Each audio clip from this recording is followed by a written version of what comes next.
नमस्कार बंधुओं, आज मैं डिस्कस करने जा रहा हूं लाइसेंसी भिखारियों के बारे में। बंधुओं, यह भी मैं आज चर्चा करूंगा कि लाइसेंसी भिखारियों के कारण समाज, देश और सरकार को क्या नुकसान होने वाली है, और यह भी बताऊंगा कि लाइसेंसी भिखारी से मतलब क्या है, किनको मैं लाइसेंसी भिखारी कहने जा रहा हूं।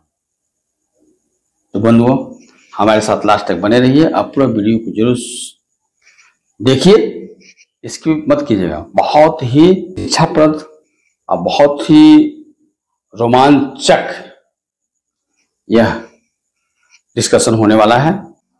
प्रौढ़ प्रणेता श्री प्रभात रंजन, आप सभी जानते हैं, उन्होंने एक प्रवचन के दरमियान कहा कि भारतीय संविधान में कई त्रुटियों में एक बहुत ही खतरनाक त्रुटि है, कमी है।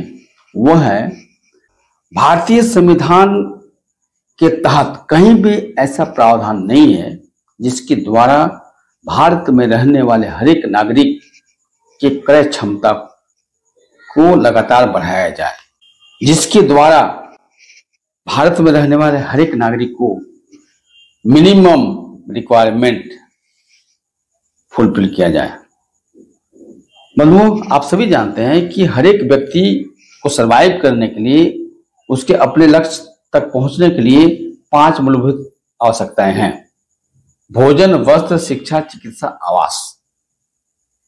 इसकी गारंटी देना ही क्षमता पर नियंत्रण रहेगा, तभी इसकी गारंटी दी जा सकती है। और ये इसका ड्यूटी है सरकार की, संविधान की, जिसका संविधान में कहीं भी जिक्र नहीं है।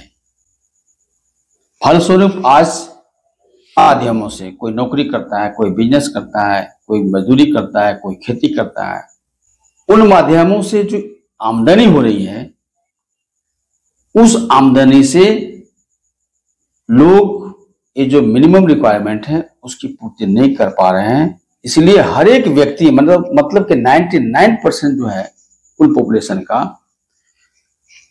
किसी न किसी तरह से कर्ज के तले दबा हुआ है, और यह कर्ज दिनों दिन बढ़ते जा रहा है। लोग जदोजहद कर रहे हैं, कमा रहे हैं, मगर इतनी आमदनी नहीं हो रही है कि अपनी आवश्यकता की चीजों को आसानी से पूरा कर सके। क्यों? क्योंकि हमारे संविधान है, वहां पर कहीं भी ऐसा प्रावधान नहीं है, कहीं कानूनी संरक्षण नहीं दिया हुआ है परचेजिंग कैपेसिटी को नियंत्रित करने का, मिनिमम जो रिक्वायरमेंट है उसको फुलफिल करने का गारंटी नहीं है। क्योंकि पूरी अर्थव्यवस्था का कंट्रोल करते हैं पूंजीपति लोग विभिन्न माध्यमों के द्वारा, जैसे chamber of commerce. Chamber of commerce एक बहुत बड़ी संस्था है, डिसीजन देता है भारतीय अर्थव्यवस्था को चलाने का, और उसी के अनुसार सरकार चलाती है। अर्थात भारत की जो संवैधानिक सर्वोच्च पद है राष्ट्रपति, हालांकि वो सिंबॉलिक है, उसकी शक्ति का उपयोग प्रधानमंत्री करते हैं। उस प्रधानमंत्री को भी अधिकार नहीं है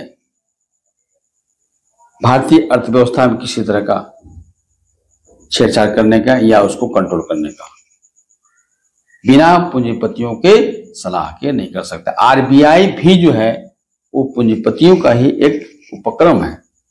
भारत के जो संविधान लिखने वाले लोग हैं वो कहीं न कहीं पूंजीपतियों से प्रभावित थे, क्योंकि पूरी आजादी की लड़ाई ही जो है राजनीतिक आजादी के लिए लड़ी गई थी, आर्थिक आजादी के लिए लड़ी ही नहीं गई।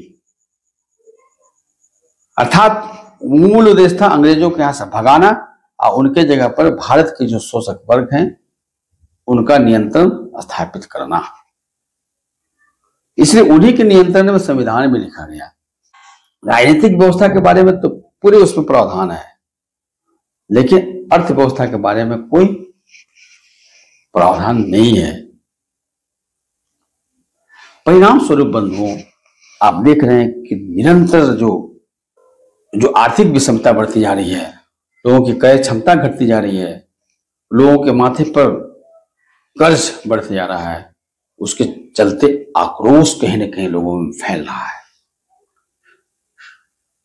इस भड़कती हुई अग्नि को ठंडा करने के लिए सरकार पूंजीपतियों की सलाह पे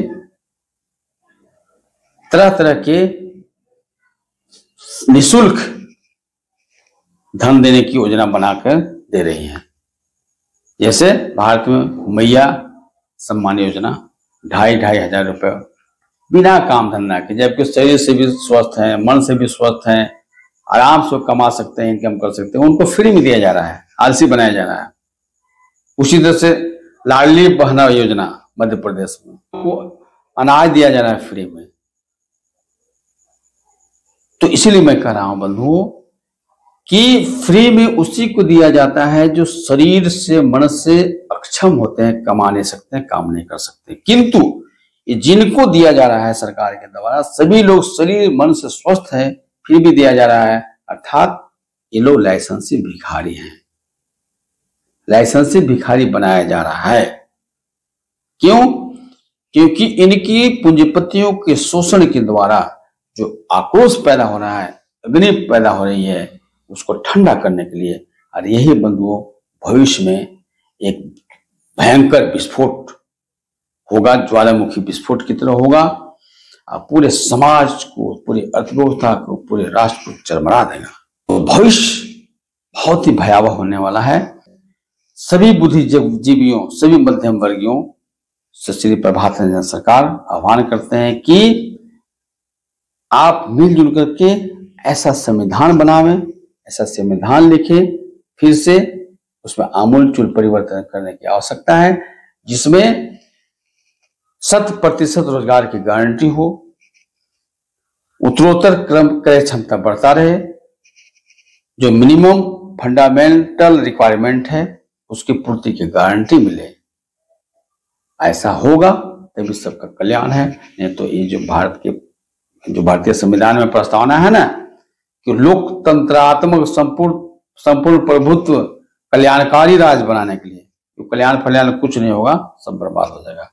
नमस्कार, कैसा लगा कमेंट जरूर कीजिए, फिर मिलेंगे।